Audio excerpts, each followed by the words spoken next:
semoga saudara baik-baik saja. Saya Pendeta Joni Delima mengajak saudara untuk memiliki kerinduan dan kecintaan pada firman Tuhan. Dan sapaan firman Tuhan hari ini berada di bawah sorotan tema Great Mind, pikiran besar. Untuk pembacaan firman Tuhan, marilah kita berdoa. Ya Tuhan Bapa kami di dalam Tuhan Yesus Kristus, kepadamu kami menaikkan segala puji dan syukur. Dan kami pun percaya bahwa Engkau merancangkan kehidupan yang baik bagi setiap kami sekarang dan selamanya. Memulai hari ini kami merindukan firman-Mu. Kuasailah hati kami dengan Roh Kudus agar kami dapat mengerti dan memahami firman-Mu.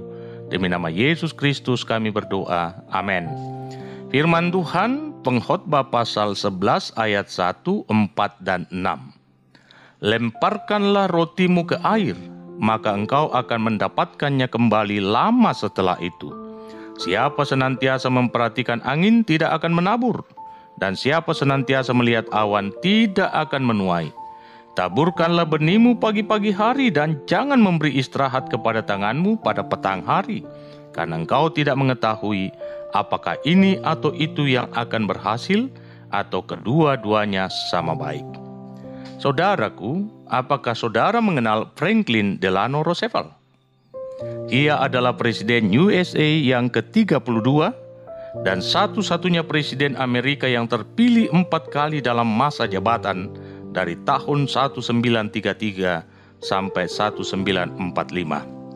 Roosevelt adalah tokoh abad ke-20 yang menempati urutan ketiga dalam sejarah kepresidenan Amerika yang sangat disegani dan dikagumi. Saat terpilih jadi presiden, rakyat Amerika sedang mengalami depresi berat. Lebih dari 13 juta rakyat Amerika tidak punya pekerjaan dan perekonomian sangat terpuruk akibat perang yang berkepanjangan. Ia memberi harapan baru bagi bangsanya dan berjanji akan mengambil tindakan tegas dan cepat untuk memulihkan keadaan yang terjadi. Pada saat ia dilantik, ia mengucapkan kata-kata ini.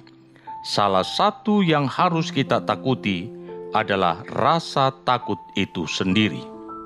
Jadi musuh yang harus ditaklukkan pertama kali adalah rasa takut.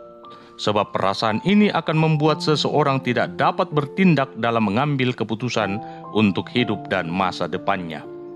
Tapi yang membuat saya sangat tertarik dengan sang tokoh ini adalah ucapannya yang mengatakan, "Small mind discuss people, average mind discuss event, great minds discuss ideas." Pikiran sempit membicarakan orang, pikiran rata-rata membicarakan peristiwa, pikiran besar membicarakan gagasan. Ia lebih lanjut mengatakan, maka sebagai akibatnya, orang yang berpikiran sempit akan menghasilkan gosip, orang yang berpikiran rata-rata akan menghasilkan pengetahuan, orang yang berpikiran besar akan menghasilkan solusi. Sekarang saya mengajak saudara untuk melihat diri sendiri. Kira-kira saudara berada pada golongan orang yang berpikiran sempit, berpikiran rata-rata, atau berpikiran besar? Yang jelas bagi saya adalah ketiga pikiran ini ada dalam otak setiap orang.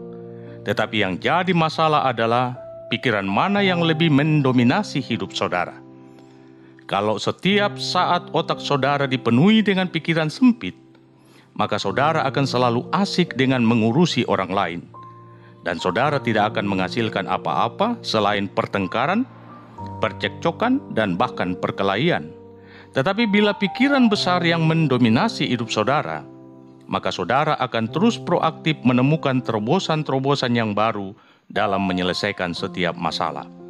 Demikian juga dengan orang yang berpikiran rata-rata cenderung terperangkap dalam pengetahuannya dengan rumusan-rumusan yang sudah baku, sehingga sangat kaku untuk melakukan sebuah terobosan baru jika hal itu bertentangan dengan akal budinya atau pengetahuannya. Orang yang berpikiran rata-rata cenderung tertutup, egois, dan sulit menerima pandangan atau gagasan orang lain, serta lamban dalam mengambil keputusan. Dalam bahasa kitab Pengkhotbah, orang yang berpikiran rata-rata cenderung memperhatikan arah angin dan awan di langit, sehingga sulit bertindak dalam situasi yang terdesak. Sedangkan orang yang berpikiran besar suka melakukan eksperimen di tengah keadaan sulit sekalipun, dan ia percaya bahwa apa yang dilakukannya pasti mendatangkan hasil yang terbaik. Sang pengkhotbah mengajarkan tentang pikiran besar yang memang sering bertolak belakang dengan pengetahuan. Perhatikan kata-kata ini. Lemparkanlah rotimu ke dalam air, maka engkau akan mendapatkannya kembali lama setelah itu. Adalah sebuah hal yang mustahil mendapat kembali roti yang telah jatuh ke dalam air, bukan? Tetapi maksudnya bukan seperti itu. Perhatikan ayat 4 dan tekanan dalam ayat 6. Roti yang dimaksudkan adalah butir-butir gandum yang harus ditaburkan di lahan yang digenangi air. Setelah benih tumbuh, genangan air pun dikurangi. Sehingga ketika ayat 1, 4, dan 6 dirangkai, maka jelas maksudnya, lemparkanlah rotimu ke dalam air, maka engkau akan mendapatkannya lama setelah itu. Siapa senantiasa memperhatikan angin, tidak akan menabur, dan siapa yang senantiasa melihat awan tidak akan menuai.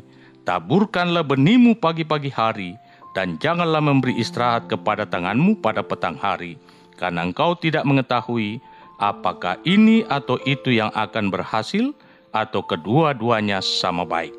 Karena itu saya mau tegaskan hal ini. Adalah suatu kebodohan jika saudara terjebak dengan pikiran sempit, pun demikian dengan pikiran rata-rata.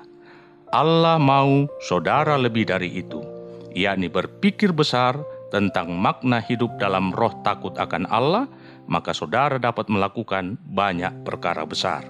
Tuhan Yesus memberkatimu.